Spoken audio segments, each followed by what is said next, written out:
dos sifosis cervical, sifosis lumbar y lordosis torácica y lordosis sacra, ¿verdad? Esto es importante entender porque mantiene en equilibrio toda la dinámica lumbar, ¿sí? Vas a encontrar siempre, hay algunas o algunos faramayas que para sacar más muslos empiezan a lordosarse, ¿verdad? Se lordosean y eso ocasiona una inestabilidad en la articulación lumbosacra, ¿sí? Lo que hace que la propia lordosis del sacro se haga un poco más lateral. Y eso a la larga es malo, porque agrégale a esa persona unos kilos extra y esa misma disociación va a hacer que las vértebras lumbares se vayan fuera de ese nivel anterior. Luego ocasiona una listesis vertebral. ¿Ok? Listesis es eso, cuando se desplaza hacia un lado posterior de su eje, y vértebra es cuando se rompe. ¿Ok? Y eso ocasiona lumbalgia. Es una lumbalgia en movimiento que finalmente conlleva una claudicación vertebral. ¿Sí? Listo, ya están uniendo aspectos anatómicos de todas estas cosas. ¿Qué más? ¿Qué más nos falta? De ligamentos yo creo que nada más. Ligamentos hemos hablado, meninges hemos hablado, pillas hemos hablado. Ahora hablemos... ¿Qué? Todos los ligamentos, los interespinosos. Ah, eso, ¿verdad? Ahora nos vamos un poco más atrás, ¿no? Nos vamos un poco más atrás y encontramos a los ligamentos interlaminares, ¿verdad? Que juntan ambas láminas. Posterior a ellos, los ligamentos interespinosos o ligamentos Interespinosos. amarillos, ¿verdad? Los ligamentos amarillos juntan las porciones más próximas de las apófisis espinosas de todos los niveles, ¿sí? No. Los ligamentos amarillos son necesariamente de láminas, perdón, de espinas, y los interlaminares son diferentes. No son amarillos, porque estos se vuelven amarillos al momento de generarse, al momento mientras va creciendo la persona, ¿verdad? ¿Por qué te digo que no son amarillos? Porque al momento en que tú haces una cirugía tienes que extirparlo, ¿sí? Y si tú extirpas esto se puede confundir con los laminares, está claro, pero propiamente dicho los amarillos son estos, porque al momento de tú reconocerlos, ver los amarillos, los extirpas, ocasionas también una nueva fuerza en la médula que tú vas a operar, ¿no? Por eso hay doctores que hacen el abordaje interlaminar, o sea, se van hacia los lados para abrir el ligamento interlaminar y entrar por ahí para hacer la cirugía. Mucho mejor, mucho más difícil, pero preserva mucha estabilidad en la columna. ¿Ok? Y finalmente, de las puntas de las apófisis espinosas que tenemos, los supraespinosos, ¿verdad? Que llegando hacia la nuca se llama ligamento nucal, ¿cierto? Listo. ¿Ya? Ahora, vámonos aquí, ¿sí? Entonces, chicos, ustedes tienen que entender que esta columna va a tener muchas formas diferentes de expresión, ¿ok? Tenemos que entender primero que todo tu sistema nervioso se va a dividir en lados aparte, ¿sí? Un lado izquierdo, un lado derecho, ¿ya? Pronto vamos a hablar un poco de lo que son las decusaciones, que eso los va a destruir cuando lleguen a clínicas, pero tienen que entenderlo desde ya. Decusaciones, ¿sí? No son ensanchamientos. No, son cruces. Son cruces. En esencia son ensanchamientos. Exacto. Las decusaciones son los cruces que van a ser las vías cerebro-medulares y médulo-cerebrales. Sirve para coordinar los lados opuestos. Exacto. ¿Cómo les explico esto? Para que ustedes entiendan cómo se mueve esto, ¿sí? En toda tu corteza tú tienes, ¿qué cosa? Materia gris. Gracias. Materia gris, ¿verdad?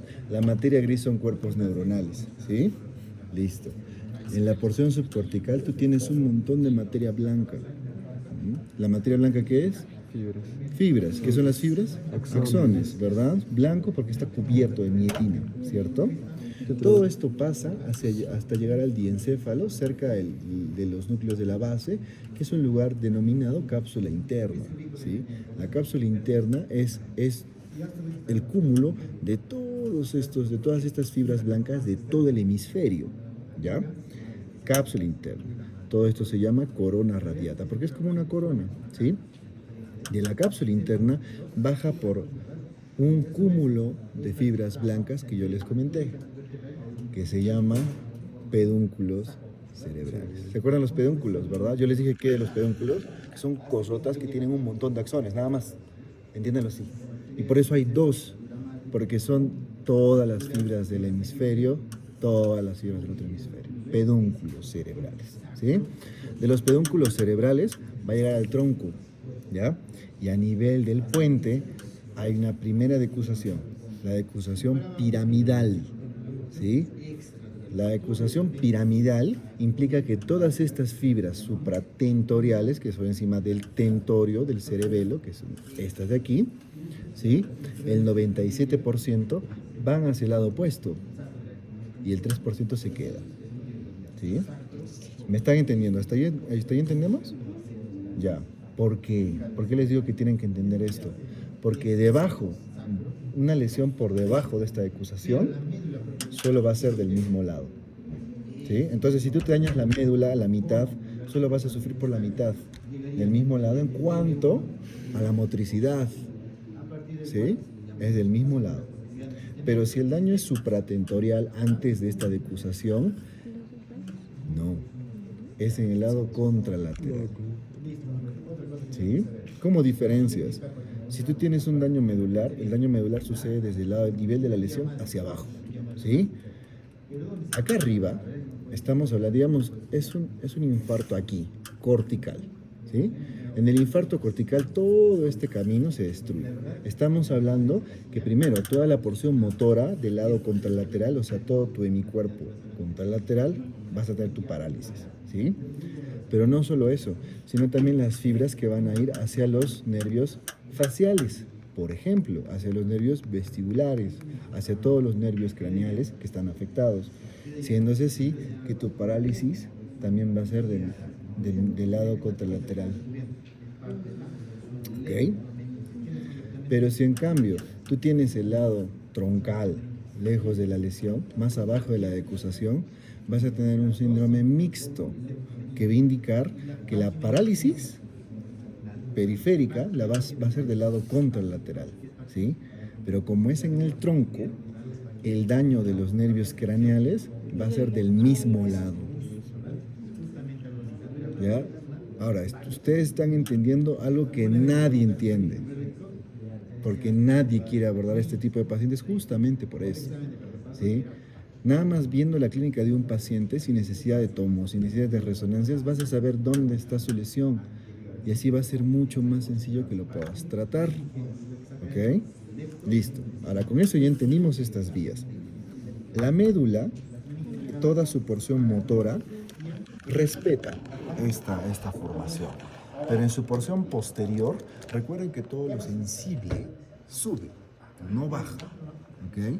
Entonces la sensibilidad de este nivel, por ejemplo, va a subir y va a ser una conexión espinotalámica, o sea, se va a ir hasta los tálamos, y de los tálamos, perdón, antes de irse a los tálamos, va a decruzar.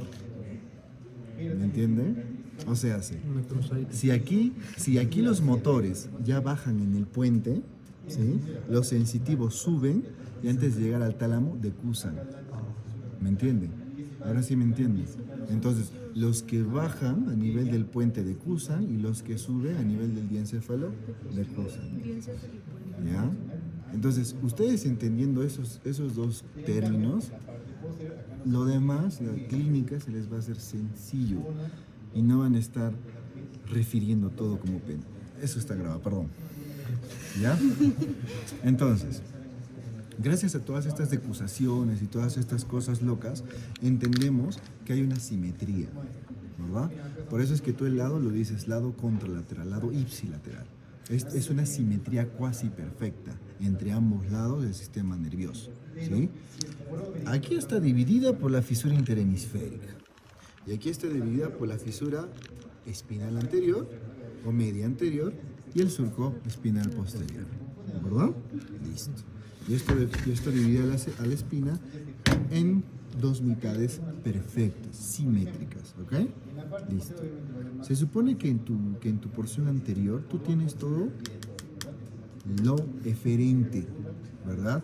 En la posterior todo lo aferente. Entonces del anterior sale y de lo posterior entra. 1, 2.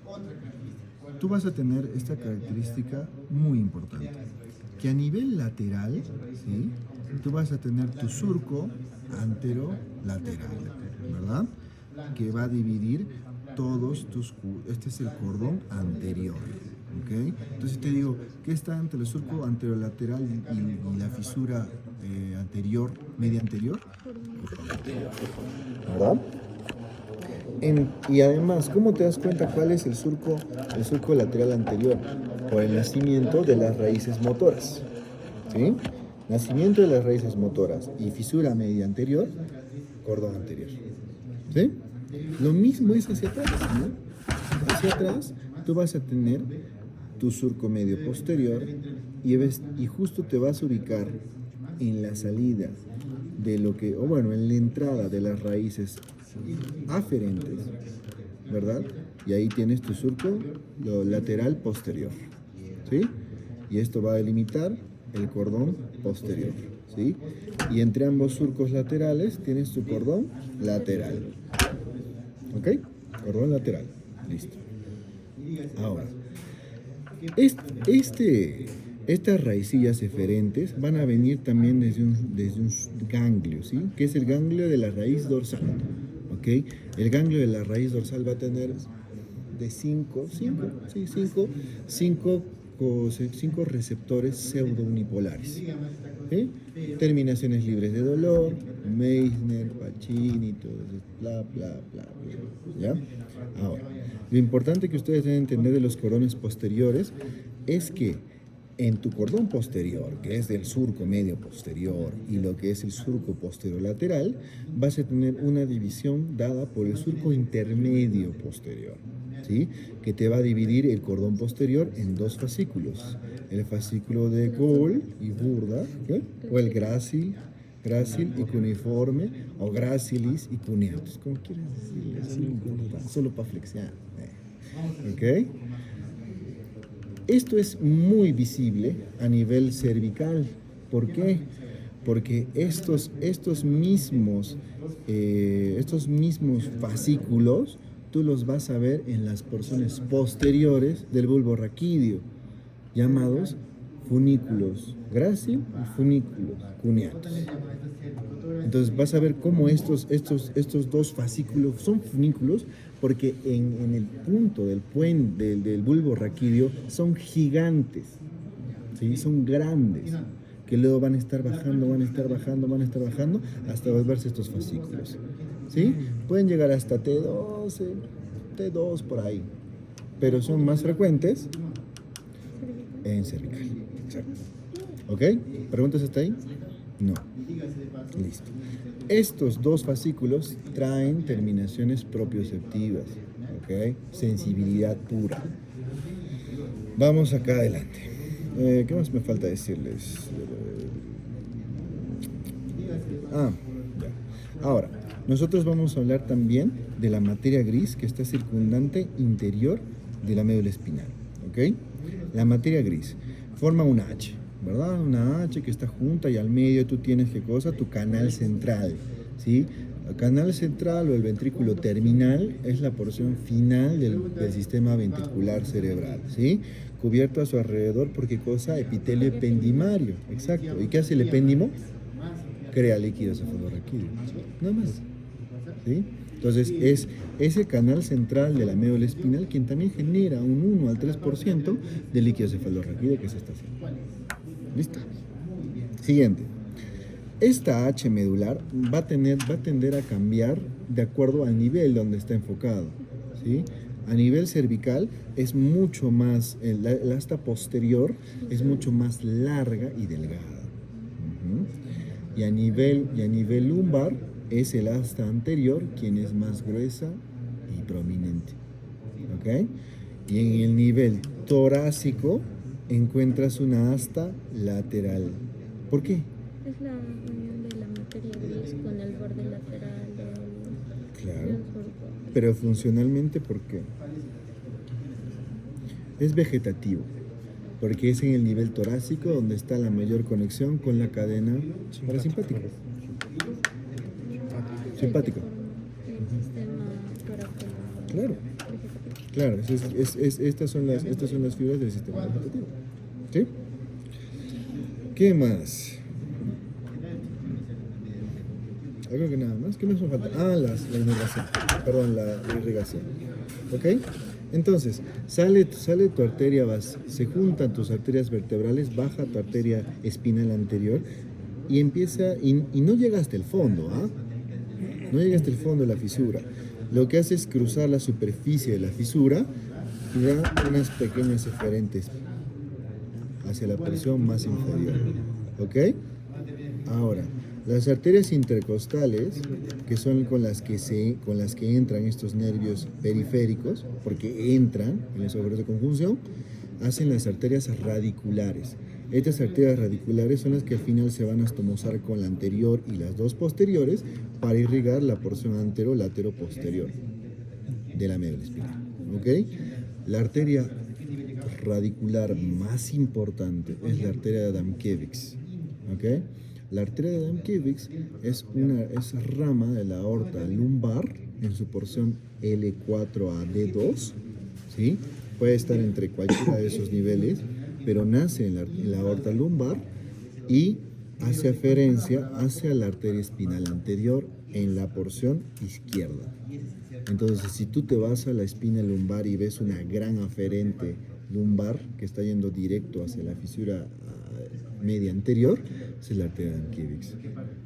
¿Tiene utilidad clínica? Todas las arterias radiculares tienen utilidad clínica. ¿Por qué? Imagina, ¿de dónde salen las radiculares? ¿Qué no acaso también son parte de la aorta? ¿Verdad? ¿Qué pasa si tienes un aneurisma aórtico?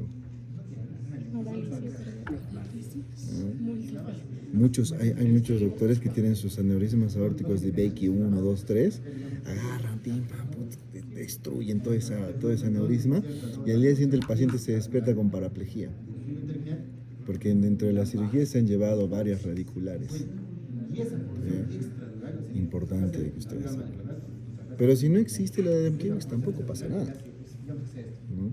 Pero si existe y tienes una enfermedad, ahí hay un sustrato clínico.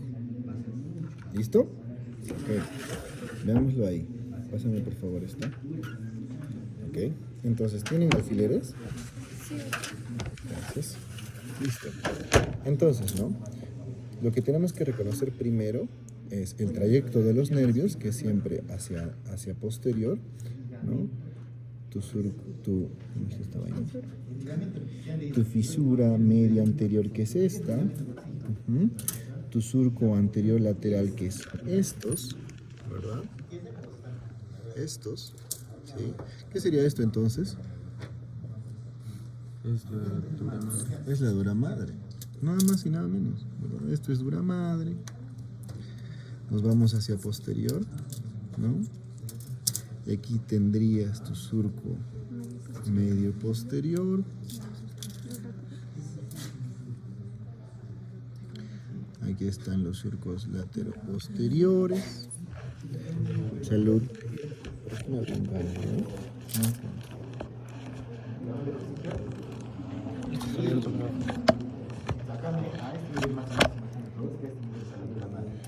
Esto es toda la caudequina, ¿no?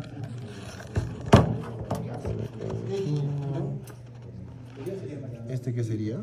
No se confundan, por favor. Miren cómo es el filum terminal, ¿verdad? ¿Cuál es la función del filum terminal? Soportar la médula. Claro, sostiene la médula, ¿verdad? Como una cuerda. Lo demás son la caudequina. No tenemos nada más, yo creo.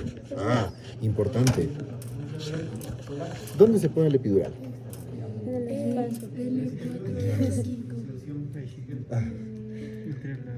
Entre hueso y dura madre. No, porque no va al hueso. L2, L3. ¿Sí? ¿Por qué? Porque si la médula termina en L2, L3, lo normal es irte bajo. ¿Sí? No puedes meterle anestesia a la médula, vas a quebrar a la médula y al paciente. Porque como tiene componente vegetativo, va a tener reacciones vegetativas respiratorias. Lo quiebras. Debajo. ¿Ok? Debajo de L2, L3. ¿Cómo te das cuenta? De las espinas. ¿Sí? Las espinas ilíacas te ayudan a ver L2. Entonces ahí lo marcas, le metes un punzazo con tu uno y le bajas. Entre las apófisis. Entras entre las apófisis, pasas por el ligamento anterior y chocas el ligamento longitudinal posterior y suena. Y ahí empiezas a poner toda tu epidural. ¿Listo? ¿Qué más? Entiendan esto, chicos. Miren, y aquí está. Porque tienen que entender esto, si no vamos a estar en muchos problemas y ustedes tienen que saber ver. ¿Ok? Entonces, la sensibilidad de la columna es dolor, térmica, vibración y posición. ¿Ok? Y luego está tu porción motora. Entonces, ¿vibración qué es? Vibración simple. ¿Posición qué es? Es básicamente todos los receptores que se encuentran en los pisos dérmicos, ¿sí? Que te hacen sentir cuando te están tocando y tú no lo ves, lo sientes, ¿verdad? Listo. Exacto. Finalmente está el dolor, ¿sí? El dolor tiene receptores mu, sépanlo, porque eso les va a ayudar en farmacología, ¿sí? Y finalmente la temperatura y el control motor, ¿ok? Si tú tienes, ¿cuál es la diferencia entre un dermatoma y un miotoma? ¿El dermatoma qué es? Es una región que pertenece a un nervio periférico en la porción de inervación sentido. ¿Verdad? Todos tenemos dermatomas, así como dermatomas hay segmentos medulares, ¿cierto? Listo. Los dermatomas más importantes son de los pezones, porque es región T4, los dermatomas de la apófisis sifoides, que es T10, del ombligo, que es T11, T12, creo, ¿sí? Y del ano. Porque si no metes el dedo, metes la pata, ¿ok? El tacto rectal, ¿sí? Si los esfínter anales en un paciente que tiene sección medular completa, tú metes dedo y no aprieta, significa que la parálisis es muy grave, ¿sí? Y probablemente el paciente no tenga un chance, pero si aprieta, significa que todavía hay una oportunidad, por más pequeña que sea, de que el paciente por lo menos tenga control de esfínteres, ¿sí? Porque eso te indica que quizás la lesión no es completa tanto como crees. ¿Ok? Metan el dedo, no metan la pata. Ahora, hay cinco síndromes diferentes que ustedes tienen que saber reconocer, porque luego van a mandar a sus pacientes a su casa y van a volver parapléjicos. Eso pasa mucho, ¿sí? Cuando tú tienes una lesión medular completa, el nivel afectado del dermatoma bajo la lesión deja de ser, ¿sí? Y dependiendo del trauma medular, si es un shock o algo por el estilo, el miotoma, ¿qué es el miotoma? Que es la porción motora inervada por ese mismo nervio, ¿verdad? El miotoma tiene hiperreflejo. Entonces, en el shock medular, cuando tú te cortas y te rompes la médula en dos, primero sufres shock medular, que significa que todos estos lugares se sobreexcitan. O sea, todos tus músculos empiezan a contraerse y de repente empiezas a sentir todo, sientes todo. Vibración, dolor difuso, posiciones, termoalgésicos, todas esas cosas. Hasta que después ya no sientes nada. Tú puedes actuar en el nivel de shock, ¿me entiendo? Puedes salvar. No puedes salvar todo, pero con eso intentas. Es tu salvaguarda, es tu salvataje para intentar hacer algo, para desinflamar toda la médula y hacer que el daño no se acabe. ¿Sí? Pero digamos, eso no pasa, porque no va a pasar, porque tus pacientes en el serum se te caen de los árboles, así igualitos, se te caen y vienen con sus familiares a la posta y te dicen, doctor, se ha caído del árbol y tú no sabes diferenciar nada de esto. Y dices, sí, pues le tocas, ves que no se ha roto nada, ves que camina, nada más te dice, ¿sabe qué, doctor? Siento que se me adormecen los pies. Y tú dices, ok, bueno, yo creo que un Panadol. Le das un Panadol y le pones un Diclodexa y le envías a su casa. Viene dos días después el paciente con sus familiares y dice, no camina. Perdiste 2 días, ¿sí? Ahí agarras y dices, ay, no pasa, ¿qué está pasando? Una lesión neural completa. Le envías de referencia al hospital. Llega al hospital. Pasan, ponte que no sé, Andahuaylas, pasan 10 horas, ¿sí? Ya pasaron 50 y tantas horas.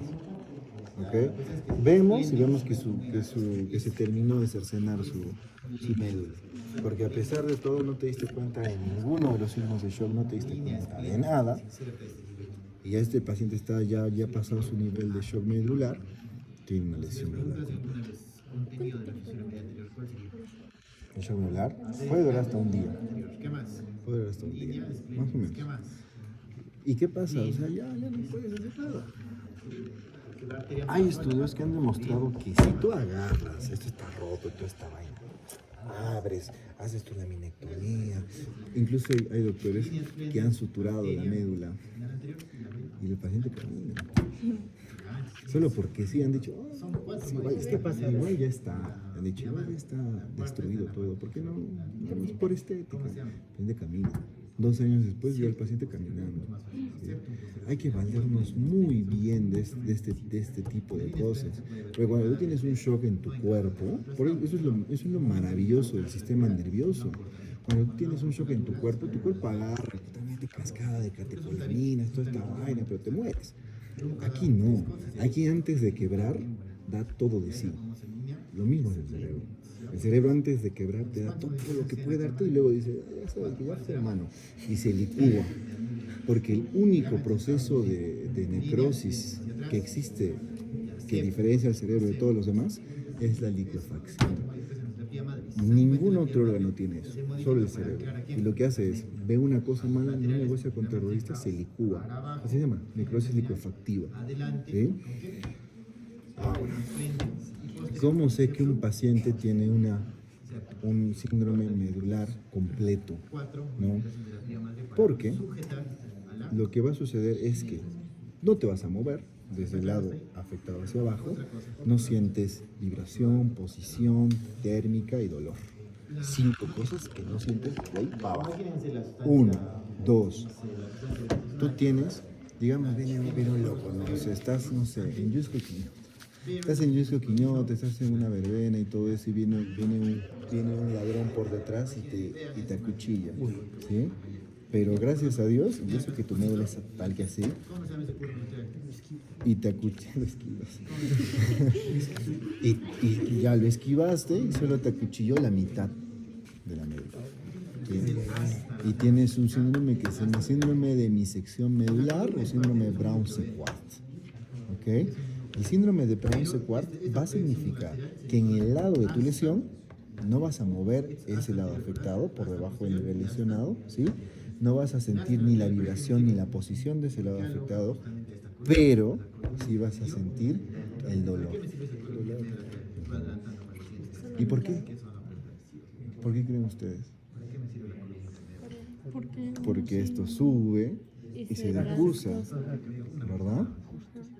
Pero del lado contralateral, del lado bueno, no va a haber dolor. Ahora entienden. Es sencillo, ¿cierto? Pues que nadie le enseña así. ¿Ya? Ahora, hay ciertos momentos en los cuales el canal central va a sufrir daños inflamatorios. ¿Sí? Puede ser un quiste lleno de líquido cefalorraquídeo, que a fin de cuentas se llama siringomielia, que va a estar empujando alrededor del canal central, inflamándolo, ¿sí? Que eso va a ocasionar que en el lado afectado, o en básicamente ambos lados afectados, porque es todo el centro de la médula, no haya dolor. Dolor, nada más dolor. ¿Por qué? Porque la vibración, la termalgesia, la posición son gol y burda. ¿Ok? Y si eso avanza más, ahí ya te cagas. Y es bilateral. ¿Ok? Ahora, cordón posterior. En el cordón posterior ¿Por qué puede darte un síndrome de cordón posterior? Isquemia, vertebrales posteriores, ¿sí? Ruptura, ¿verdad? Ponte que te caes y tu espinosa se va para adelante. ¿Sí? Cordón posterior. Cordón posterior solo es vibración y posición. ¿Ok? Nada más. Del nivel afectado hacia abajo. ¿Y cordón anterior qué creen que sea? Cordón anterior puro solo es motor, ¿verdad? Porque estamos hablando del asta anterior, que solo es motora. ¿Ah? Cordón anterior puro es solo motor desde el debajo del nivel afectado. Pero si es mucho más extenso, o sea, sobrepasa los límites del surco anterolateral y agarra también cordones laterales, no solo va a ser eso, sino va a ser también el dolor y el motor. ¿Sí? ¿Preguntas hasta ahí? Interesante, ¿no? Muy bonito. Esto es lo que ustedes tienen que saber manejar. Véanlo, se llama, es el esquema de los síndromes medulares más frecuentes. Si ustedes no saben reconocer eso, chicos, les va a dar una neurofobia brutal. Esto, como ven, esto es sencillo. Es sencillo, es nada más tener sentido común, ¿verdad? Con sentido común todas estas cosas empiezan a tener sentido y todo empieza a hacer orden. Nadie me enseña así. Sus doctores de semio no se los van a enseñar así. Por eso aprendan ahora y tengan por lo menos su sustrato anatómico. Porque van a llegar, van a ver un paciente parapléjico, se van a perder, les va a dar un miedo, me van a llamar y vamos a tener problemas. Ustedes van a tener problemas. Porque no pueden escapar de estos pacientes. Y son los más frecuentes. Vas a ver más pacientes con infartos que otro tipo de deficiencias neurológicas, ¿verdad? En fin, pásame eso por favor, vamos a ver el medicamento. Las personas que nacen Guantes, sin por favor. sensibilidad de dolor, que no sienten, que Ah. falta una estructura. No es que falte necesariamente una estructura. Lo que son problemas moleculares, son problemas de transmisión sináptica. O sea, en sí todos nacen con estos receptores, eso existe. Otra cosa es que para que esos receptores funcionen, tú necesitas la mediación de neurotransmisores. ¿No tienes esos neurotransmisores? ¿Entiendes? Eso es, por ejemplo, lo que es la, ¿cómo se llama esto? La analgesia natalicia. Hay pacientes que han nacido con eso, ¿no? Que nacen con no sé, analgesia, no sé qué. Pero es eso. Es básicamente la presencia de estos receptores, pero que no sirven. ¿Ok? Hay algunos guantes por ahí, me pueden pasar por fin. Gracias. Talla S. Sí, yo creo que sí me entra, por ese caso. Ahora, yo espero que hayan entendido eso. Cuando hablemos de láminas de Rexed o configuración interna de la médula el jueves, vamos a hablar de vías medulares. Tienen que, o sea, yo sé que esto no es parte necesariamente de ANFI, pero tienen que entender vías medulares. Y nadie les va a enseñar vías medulares. Porque no mucha gente las entiende. Ese es el problema. Casi nadie las entiende. Ustedes han entendido la decusación. Hay gente que sufre para entenderla porque no se le enseñan bien. Listo. Preguntas de examen. ¿Qué es esto? ¿Qué es esto? Es el proceso dental. Es la apófisis odontoides, exactamente. ¿Y qué es este? Arco anterior del atlas, ¿verdad? Listo. Mira, ¿qué es? No es dura madre. Es ligamento. ¿Qué es esto? No. Ligamento longitudinal anterior, posterior, ¿sí? Membrana tectoria. ¿Sí? Membrana tectoria. ¿Ya? Membrana tectoria. ¿Y este? Ligamento longitudinal anterior. Ligamento longitudinal anterior. ¿Y este?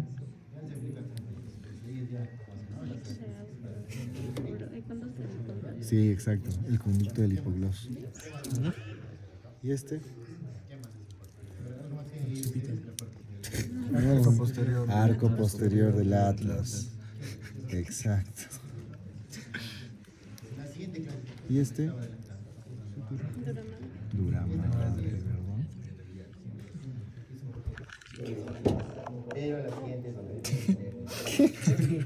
¿Y este? Ligamento amarillo. El ligamento amarillo, ¿verdad? Porque ven cómo va desde las porciones internas de las espinosas. ¿Sí? ¿Y este? Disco Disco intervertebral. Muy bien. ¿Qué más nos falta? núcleo pulposo. No, tendríamos que verlos tal que aquí. Pero es que tendríamos que tener todo cerrado, ¿me entiendes? Para ver cómo se conecta. Pásame el otro, por favor. Pásale. Es que no está jugando. Pregunta, Nervio hipogloso, ¿verdad? No es necesaria la ciencia, ¿cierto? Obvio. Es acumulado. Otra vez. El examen va a ser desde el primer tema. No creo. Este, Ligamento longitudinal, anterior. Perdón, posterior. Anterior. cos. Porque este está anterior. ¿Verdad? Y bueno, aquí no se ve mucho la membrana, ¿verdad? Pero ahí lo tienen. Meninges, proyecciones. Y nada más, chicos. ¿Preguntas? ¿Preguntas? Ver los ligamentos celulares, ¿no? No, tendríamos que tener una conexión de la articulación frontooccipital para verlos. ¿Hay alguno? Busquen si hay alguna otra